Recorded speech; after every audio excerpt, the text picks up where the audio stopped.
আসসালামু আলাইকুম সবাইকে দিলুমনাস ব্লগ থেকে স্বাগতম। এটা মনে হয় আমাদের ৭ বা ৮ তারিখের দিকের একটা ভিডিও, যখন আমরা নিউ মার্কেটের দিকে যাচ্ছিলাম বাসায় বসে বসে অনেক বোর হয়ে যাওয়ার পর। যেহেতু নিউ মার্কেট যাচ্ছি তাহলে তো বুঝতেই পারছেন আমরা আমাদের চিকিৎসাটা টাটা মেডিকেল থেকে করার সিদ্ধান্ত নিয়েছি। আর গত ৪-৫ দিন কি করেছি আর ৬ তারিখ ডাক্তার কি বলেছে সবকিছু আপনাদের সাথে এখন বিস্তারিত আলোচনা করব। যেদিন আমরা টাটা মেডিকেল থেকে ডাক্তারের সিরিয়াল নিয়েছিলাম, ওই দিন অনেকগুলো পেশেন্টের সাথে দেখা হয়েছে যারা বাংলাদেশ থেকে এসেছে। ইভেন আমরা যে বিল্ডিংটাতে স্টে করছিলাম ওই বিল্ডিংটাতেও অনেকগুলো বাংলাদেশি ফ্যামিলি থাকে, তাদের সাথেও কথা বলেছি। সবারই একটাই মত ছিল, সেটা হচ্ছে টাটা মেডিকেল অনেক ভালো, এখানে চিকিৎসাগুলো অনেক ভালো, ডাক্তারগুলো অনেক কেয়ার করে। টাইম পেতে একটু সময় লাগে এটাই। ৩০ তারিখ তো অলরেডি হয়ে গিয়েছে, মাঝখানে আর ৫টা দিন বাকি ৬ তারিখ হতে। সেজন্য আমরাও ডিসিশন নিলাম এখান থেকে ডাক্তারটা দেখাবো। তারপর কি দেখতে দেখতে ৬ তারিখও চলে আসলো।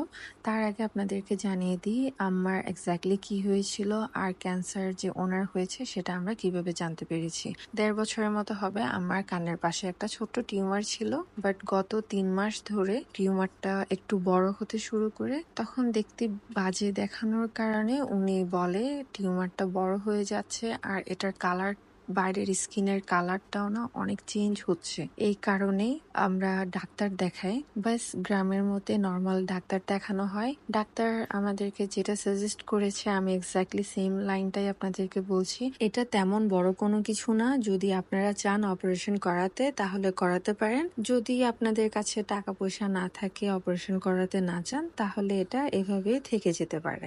মানে যে টিউমার থেকে আমার ক্যান্সার ধরা পড়েছিল ওই টিউমারটাই ডাক্তার আমাদেরকে সাজেস্ট করেছে ইচ্ছা করলে অপারেশন করান আর ইচ্ছা না করলে অপারেশন না করিয়ে রেখে দেন। যেহেতু আম্মা চাইতেছিল টিউমারটা অপারেশন করে ফেলতে আর টিউমারটা আকারেও বড় হয়ে যাচ্ছিল, সেজন্য আমরা চিন্তা করলাম টিউমার জিনিসটা কখনোই ভালো না। আর এটা যখন এটা রং বা সাইজ পাল্টায় তখন এটা একটু খারাপের দিকে চলে যায়। সেজন্যই আমরা অপারেশনটা করার ডিসিশন নিই। অপারেশন করার আগেও ওরা অনেক ধরনের টেস্ট করায়। টেস্টের রেজাল্টগুলো ভালো ছিল, সেটা দেখে ওরা অপারেশনটা করায়। অপারেশনের সময় যখন ওরা টিউমারটা দেখে তখন ওদের মনে হয় এই টিউমারে ক্যান্সারের কিছু জার্মস থাকতে পারে, সেজন্য ওরা অপারেশনের পর টিউমারটা ল্যাবে পাঠায়। ল্যাবের টেস্টের রিপোর্ট পজিটিভ আসে, ওরা আমাদেরকে জানায় আমার ক্যান্সার হয়েছে। এটা অনেক স্বল্প আকারে, এখনো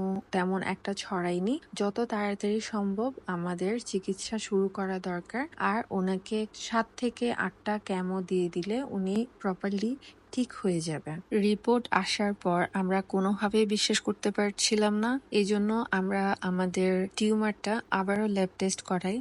রিপোর্ট আবারও সেম আসে। তারপর আমরা চিটাগাংয়ের মধ্যে ৩ থেকে ৪টা ডাক্তার চেঞ্জ করে করে দেখাই। সবারই একটা কথা ছিল, আপনারা কেমো শুরু করে দেন, বেশি কেমো দেওয়া লাগবে না, যেহেতু ওনারটা এখনো ফার্স্ট স্টেজ ধরা যায়, ওভাবে স্প্রেড হয়নি, অল্প কিছু কেমোতে উনি সেরে উঠবে। কিন্তু কেন জানি আমাদের মন টোটালি মানতে রাজি না আমার ক্যান্সার হয়েছে। আর আমরা বাংলাদেশেও ট্রিটমেন্ট করাতে কোনোভাবেই ইচ্ছুক ছিলাম না। অনেকবার ডাক্তাররা আমাদেরকে ফোনও করেছিল, বিভিন্ন অফার দিয়েছিল, ১.৫ লাখ টাকার মধ্যে হয়ে যাবে, ২ লাখ টাকার মধ্যে পুরোপুরি কমপ্লিট হয়ে যাবে, আপনারা আসেন, কথা বলেন, ডিসকাস করেন, আমাদের এখানে কিছু ছাড় চলতেছে।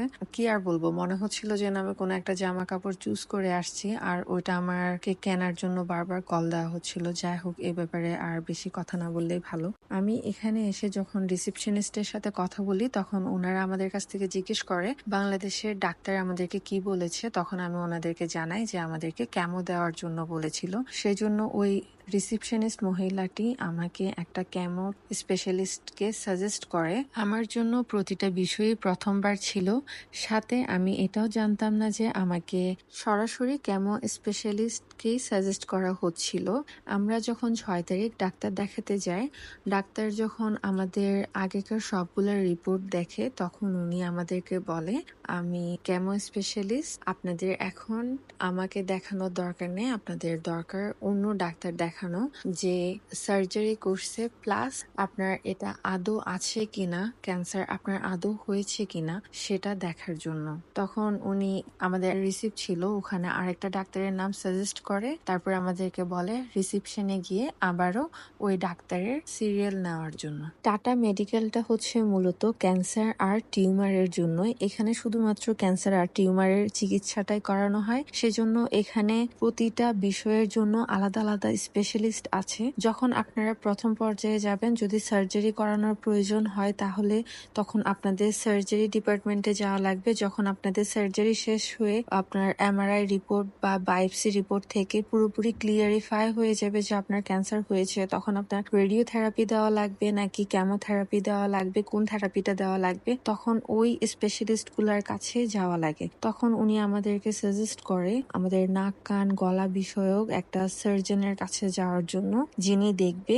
তারপর হয়তোবা আমাদেরকে এমআরআই দেওয়া হবে, কারণ বাংলাদেশের এমআরআই ওরা অ্যাকসেপ্ট করতে পারছিল না। কি আর করার, ডাক্তারের কথা মতো আমি আবারও রিসিপশনিস্টের কাছে গেলাম। তারপর ওনার কাছ থেকে নতুন ডাক্তারের নতুন সিরিয়াল নিলাম, যেটা আমরা পেয়েছিলাম 11 তারিখ। এর আগে কোনোভাবে পসিবল ছিল না, কারণ সবগুলো ডাক্তারেরই আগে থেকে অনেক টাইট শিডিউল থাকে। ব্যাস কি আর করা, আমাদের আবারও 11 তারিখ পর্যন্ত ওয়েট করা লাগবে। যেটার ভয় ছিল সেটাই হচ্ছে। আশেপাশে যেসব বাঙালিদের সাথে আমরা কথা বলেছিলাম, ওনাদের সাথে কথা বলে আমরা এতটুকু বুঝতে পেরেছি টাটা হসপিটালের প্রতিটা ডাক্তারই অনেক ভালো। আমাদের পাশে যে একটা সিলেটি আঙ্কেল আন্টি ছিল, যারা হিন্দি বা ইংরেজি কোনো কিছুই বুঝতো না, আর ডাক্তার ছিল মুম্বাইয়ের, যিনি বাংলা বলতে পারতো না, তাই উনি বাংলাতে কথা বলতে পারছিল না। পরে একটা ট্রান্সলেটরের ব্যবস্থা করা হয়। এই ধরনের অনেকগুলো ব্যাপারের কারণে আমরা ডিসিশন নিয়ে আমরা টাটাতে আমাদের ট্রিটমেন্টটা করাবো।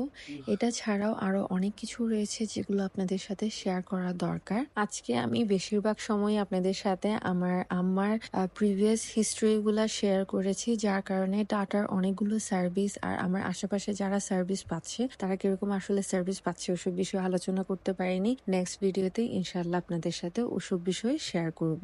আর আমাদেরও 11 তারিখ ডাক্তার কি বলছে আর কি হচ্ছে সবকিছু জানার জন্য আমার সাথেই থাকুন।